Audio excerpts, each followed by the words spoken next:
Welcome to daily fact new initiative regarding mains preparation. इस new initiative में हमने ये टारगेट किया है कि हम जो है वो मेंस प्रिपरेशन के रिगार्डिंग जो इम्पॉर्टेंट टॉपिक्स है उसमें जो है वो हम माइंड मैप्स प्रिपेयर करेंगे। यानी कि फॉर एग्जांपल जो मॉडर्न हिस्ट्री है उसमें से कुछ इंपॉर्टेंट टॉपिक्स है, वहाँ से मेंस में किस तरह से क्वेश्चंस बन सकते हैं या उस टॉपिक को किस तरह से पढ़ा जा सकता है, इसके रिगार्डिंग जो है वो हमने ये इनिशिएटिव शुरू किया है। और आज जो है वो हमारी क्लास थर्ड है। इससे पहले हम 2 क्लासेस को ऑलरेडी जो है वो अपलोड कर चुके हैं, आप उनको चेक कर सकते हैं और साथ में हमारे इनिशिएटिव को सब्सक्राइब भी कर सकते हैं और शेयर भी कर सकते हैं। तो सबसे पहले मैं आपको ये बताना चाहूँगा कि जो ये हमारा इनिशिएटिव है इसमें हमारे टारगेट्स क्या है। तो सबसे पहला आता है कि टॉपिक अंडरस्टैंडिंग, कि जो टॉपिक हम पढ़ रहे हैं उसको किस तरह से पढ़ा जा सकता है। एक पॉइंट ऑफ व्यू आपका हो गया। सेकेंड पॉइंट ऑफ व्यू, अगर आपको हमारा इनिशिएटिव अच्छा लगता है तो आप इसे भी फॉलो कर सकते हैं। उसके बाद सेकंड आता है सोर्सेज का, कि जो टॉपिक हम पढ़ रहे हैं उसके लिए हम सोर्सेज को क्या फॉलो कर, मतलब क्या सोर्सेज जो है वो हम फॉलो कर रहे हैं। पहला तो सभी को कॉमन होता है कि एनसीईआरटी जो है वो कॉमन रहता है। देन उसके बाद हम स्टैंडर्ड बुक्स की तरफ जाते हैं। फॉर एग्जांपल अगर हम बात करें मॉडर्न हिस्ट्री में तो सभी जो है वो बिपिन चंद्र को पढ़ते हैं, या फिर अगर हम बात करें जो हमारी स्पेक्ट्रम है उसको पढ़ते हैं। लेकिन मेंस की अगर हम बात करें तो बिपिन चंद्र हमारे लिए इंपॉर्टेंट होती है और बिपिन चंद्र को हम पढ़ सकते हैं। इसके अलावा जो है वो प्लासी टू पार्टीशन है, बी एल ग्रोवर की बुक है, उसको हम पढ़ सकते हैं मॉडर्न इंडिया के ऊपर। या फिर शेखर बंदोपाध्याय की प्लासी टू पार्टीशन हो गई। और एक बुक और आती है उसको भी जो है जो मोटी वाली बिपिन चंद्र है उसको भी हम फॉलो कर सकते हैं और एनसीईआरटी भी। और साथ में जो आपका तमिलनाडु बोर्ड है उसकी एनसीईआरटी को भी फॉलो किया जा सकता है, जो कि मेंस के लिए बहुत अच्छा ऑप्शन रहेगा। देन उसके बाद हमारी जो टारगेट नेक्स्ट जो हमारा टारगेट रहता है वो रहता है मेंस के लिए किस तरह की अप्रोच हो सकती है। वही है कि टॉपिक को किस तरह से पढ़ा जा सकता है। पीवाईक्यूज़ को जो हमारा टारगेट रहेगा एट द एंड हम डिस्कस करेंगे। और पीवाईक्यूज़ को हम क्लास में रेगुलर कर भी रहे हैं। हमारा जो मेंस आंसर राइटिंग का बैच है जिसमें हमारा जीएस वाइज हम कवर कर रहे हैं, तो जीएस 1 हम साथ में वहाँ पर डिस्कस कर रहे हैं और माइंड मैप्स भी हम जो है हम साथ में प्रिपेयर कर रहे हैं। देन उसके बाद आंसर राइटिंग भी जो है वो हम जीएस वाइज कवर कर रहे हैं और उसमें जो है वो अलग से क्लासेस और क्वेश्चंस हम साथ में कवर करते जा रहे हैं। आप उस इनिशिएटिव में जुड़ सकते हैं और हमें कॉन्टैक्ट भी कर सकते हैं। देन उसके बाद आज जो हम टॉपिक्स डिस्कस करेंगे, तो सबसे पहला है इंडिया रेनेसांस, कि जो इंडियन रेनेसांस है वो किस तरह से जो है वो सबसे पहला आता है यहाँ पर कि कंसेप्ट ऑफ सोशल अवेकनिंग। कि जो रेनेसांस है इसमें यानी कि जो 19th सेंचुरी थी जिसको फेज ऑफ एक तरह से मॉडर्न इंडिया में अगर हम बात करें तो ये टर्निंग फेज है। तो यहाँ पर जो ये कंसेप्ट ऑफ सोशल अवेकनिंग है ये किस तरह से जो है वो रेज हुआ, कौन से वो फैक्टर्स थे। जो सोशल रिफॉर्म्स थे, यहाँ पर 2 तरह के रिफॉर्म्स हुए, रिवाइवलिस्ट और रिफॉर्मिस्ट। ये दोनों रिफॉर्म्स ने किस तरह से जो है वो सोशल अवेकनिंग को जो है वो प्रमोट किया और ये सोशल अवेकनिंग जो है वो इंडियन रेनेसांस का बेस बनी। यहाँ पर मेजर कंट्रीब्यूशंस की हम बात करते हैं कि मेजर कंट्रीब्यूशंस पर्सनालिटीज़ के रहे, राजा राम मोहन रॉय, देवेंद्र नाथ टैगोर, ईश्वर चंद्र विद्यासागर, केशव चंद्र सेन, राधा कांत देव, ये इंपॉर्टेंट पर्सनैलिटीज़ है।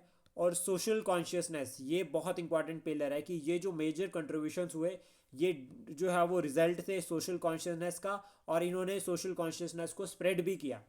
तो और ये सोशल अवेकनिंग का पार्ट भी था। तो सोशल कॉन्शियसनेस को हम पढ़ सकते हैं, इस कंसेप्ट को समझ सकते हैं। इंपॉर्टेंट लीडर्स और उनकी आइडियोलॉजीज ये भी एक जो है वो कोर्स कंसेप्ट है।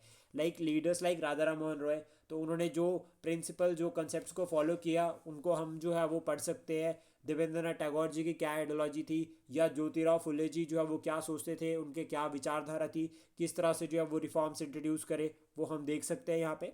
देन उसके बाद नेक्स्ट है रिवोल्ट ऑफ 1857। ये टॉपिक जो है वो इस बार भी अगर आप जीएस के क्वेश्चंस देखोगे स्टेट पीसीएस में हिमाचल प्रदेश, तो वहाँ पर क्वेश्चन आ रखा है। ये रिवोल्ट ऑफ 1857 सबसे पहले तो रीजंस कि कौन से वो कोर रीजंस थे, social reasons, political reason, economic reason और मिलिट्री रीजन, पहले आप इनको बताओ। देन उसके बाद कंक्लूड भी आप इसको यहाँ पर कर सकते हैं अगर आपको सिर्फ रीजंस पूछे। देन उसके बाद इंपॉर्टेंट आता है इवेंट्स की, रिवोल्ट ऑफ 1857 में क्या क्या इवेंट हुए। उन इवेंट्स में इंडियंस का एक्शन इंक्लूड हो सकता है कि इंडियंस का क्या एक्शन था। और देर आफ्टर यहाँ पर कंट्रीब्यूशंस देख सकते हैं ईच सेक्शन ऑफ सोसाइटी। हम यहाँ पर जो है वो साथ में पढ़ सकते हैं कि हर एक सेक्शन का जो है वो क्या कंट्रीब्यूशन रहा आपका रिवोल्ट ऑफ 1857 में। For example point of view, इस बार एक क्वेश्चन बन भी रखा है ऑलरेडी यूपीएससी में भी, या पीवाईक्यू भी है ये, कि discuss the point of view या फिर वाई द मिडिल सेक्शन, जो आपके मिडिल एजुकेटेड पीपल थे, stay away from the revolt of 1857। सो हम जो है वो इसको बता सकते हैं और इसको भी हम साथ में कवर कर सकते हैं। देन इंडियन साइड ठीक है, लेकिन ब्रिटिश एक्शन को पढ़ना भी उतना इंपॉर्टेंट है जितना इंडियन साइड को पढ़ना है।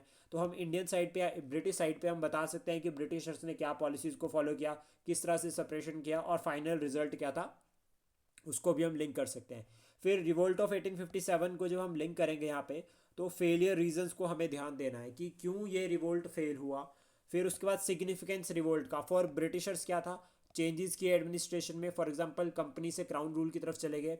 For Indians rise of nationalism, unity and brotherhood किस तरह से प्रमोट हुआ, या सोशल अवेकनिंग किस तरह से जो है वो बर्थ हुआ। कॉमन जो आपका पीपल थे और वो जो है वो यहाँ से जो है वो आपका जो है वो मेन थीम में आते हैं, क्योंकि जो प्रिंसली स्टेट्स थी वो ऑलमोस्ट डिफीट होती है, और यहाँ से क्या क्या चेंजेस हुए वो सब हम पढ़ सकते हैं। उसके बाद अगर आप किसी भी स्टेट से बिलोंग कर रहे हो, लाइक फ्रॉम महाराष्ट्र, उत्तर प्रदेश या फिर बिहार, वेस्ट बंगाल, कहीं से भी, तो आप अपनी स्टेट को यहाँ पर जो है वो लिख सकते हैं। लाइक फॉर एग्जांपल हमने हिमाचल प्रदेश को ऐड किया है कि Himachal Pradesh and revolt of 1857। आप जो कोई भी यहाँ पर फैक्टर ऐड कर सकते हैं। मेन जो है वो रीजन स्प्रेड के कि कहाँ पर जो है वो स्प्रेड हुआ। लाइक अगर आप बिहार पढ़ रहे हैं तो बिहार में कौन कौन राजा इन्वॉल्व थे, कौन सा जमींदार एक्टिव था रिवोल्ट ऑफ 1857 में, लीडर्स कौन कौन थे, उनका जो स्टेट्स थी, प्रिंसली स्टेट्स थी, क्या उन्होंने ब्रिटिश को सपोर्ट किया था या रिवोल्ट को सपोर्ट किया था, हम इसको पढ़ सकते हैं। लाइक हिमाचल के केस में जो है वो मैक्सिमम स्टेट्स ने ब्रिटिश को सपोर्ट किया था।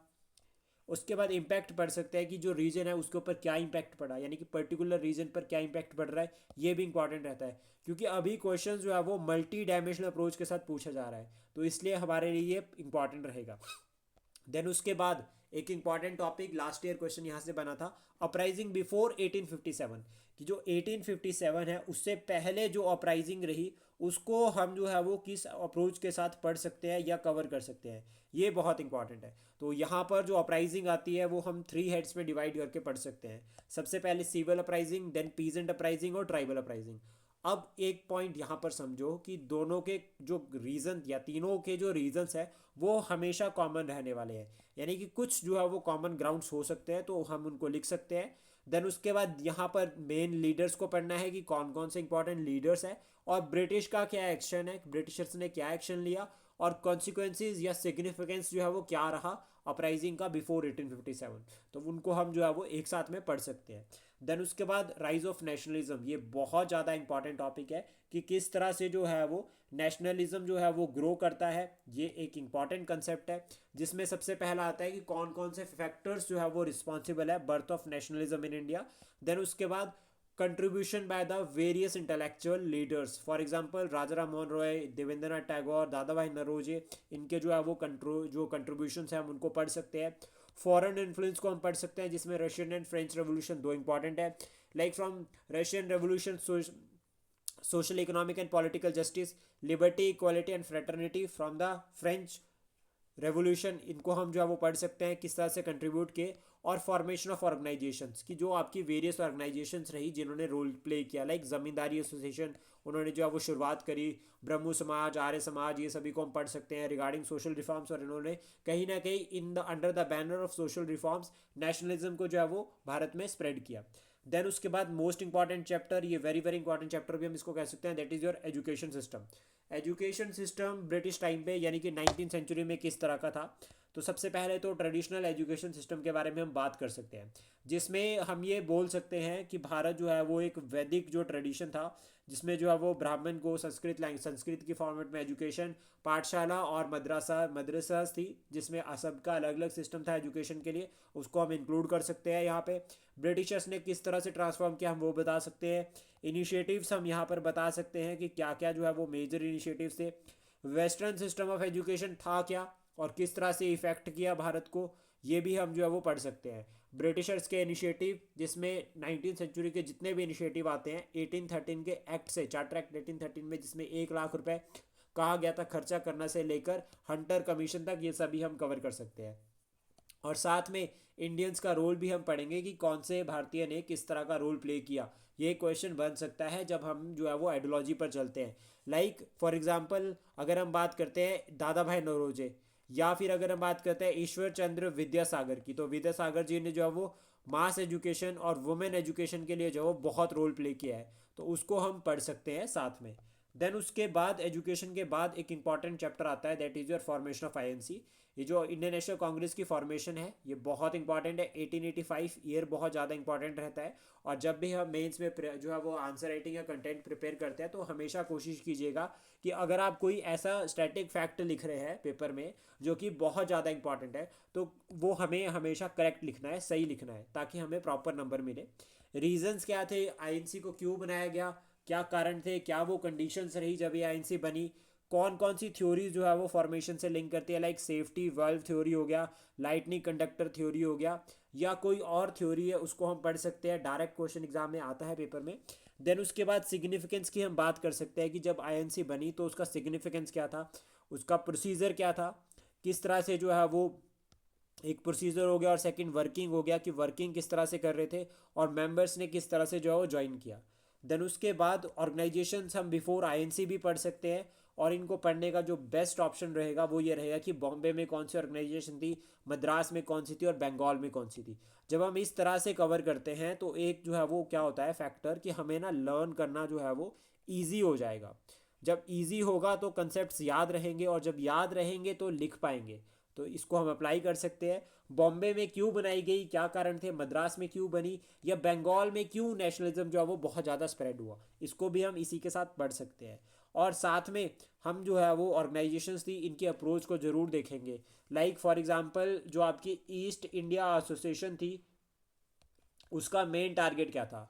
या फिर अगर हम बात करें जो आपका मूवमेंट एक बार इसमें नॉर्मल सी आती है, लाइक फॉर एग्जांपल कि सत्य शोधक समाज, ये जो समाज था इसका क्या मेन टारगेट था, किस तरह से इसने रिफॉर्म्स इनिशिएट किए, इसको हम बता सकते हैं। और ये ऑर्गेनाइजेशंस का जो है वो नेशनलिज्म में किस तरह से रोल रहा। नेक्स्ट हम जल्दी कुछ नया टॉपिक डिस्कस करेंगे जो आईएनसी के बाद का होगा, या मॉडरेट फेज पर हम चलेंगे, एक्सट्रीमिस्ट फेज को हम कवर करेंगे। अभी के लिए इतना ही। आई होप ये इनिशिएटिव आपको अच्छा लगा हो। Please support, share and subscribe daily fact. Thank you for today.